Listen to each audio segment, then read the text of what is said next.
Duitnya ketinggalan du. Perampok di Cilacap sempat kembali ke lokasi ketinggalan bawa bungkusan uang. Dua pelaku ditangkap di Oku Timur Sumsel. Alhasil mereka terpaksa harus kembali ke lokasi perampokan di toko milik Nasirun yang sekaligus agen Briling di Kaliwungu, Kedung Reja, Kabupaten Cilacap Senin, tanggal 27 Maret tahun 2023. Untuk menghalau amukan massa, mereka menggunakan sepi dengan cara menembakkan ke udara. Sontak warga ketakutan sebab sudah ada dua korban yang terkena tembakan di kaki. Duitnya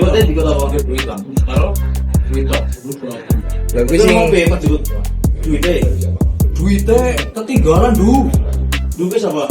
Gue celukannya kan du, nyeluknya. Ia bersama dua kawannya yang lain Sayun alias Buang 39 tahun, dan Sugiono alias Kowo 45 tahun, lantas kabur ke arah Jawa Barat. Mereka menggondol uang sebesar 30 juta rupiah. Polisi membenarkan keterangan tersebut. Komplotan itu menembak sebanyak 5 kali di lokasi kejadian. 2 di dalam rumah, 2 ke arah korban, dan 1 untuk menakuti warga saat kembali ke lokasi kejadian. Kenapa menjadi sasaran Cilacap? Bahwa Sugiono juga memiliki saudara yang ada di Cilacap. Jadi tempat BRI Link ini mereka sudah lihat sebelumnya, sehingga mereka sudah merencanakan 10 hari sebelum kejadian. Polisi dalam kasus itu menyita 4 senpi.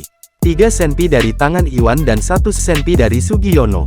Diberitakan sebelumnya, Kapolda Jateng Irjen Ahmad Lutfi menyebut, 3 perampok di Cilacap merupakan penjahat kambuhan.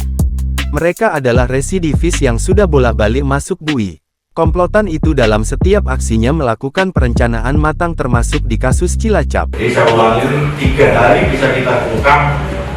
Pertama saudara Buang, kita tangkap di wilayah Pandeglang, Banten.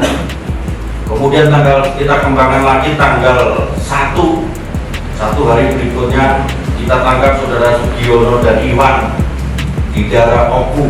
Mereka berhasil merampok agen Briling di Kaliwungu, Kedung Reja, Kabupaten Cilacap Senin, tanggal 27 Maret tahun 2023 sekira pukul 14.30 waktu Indonesia Barat.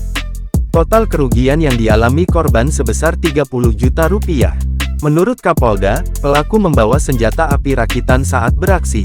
Mereka memaksa korban untuk membuka laci lalu menyeret korban atau pemilik toko bernama Nasirun, 45, keluar toko. Korban dipukul oleh pelaku lalu ditembak lututnya. Pelaku lantas masuk lagi ke rumah korban untuk mengambil DVR CCTV. Pelaku masuk lagi ke rumah korban untuk mengambil uang berikut DVR CCTV untuk menghilangkan barang bukti.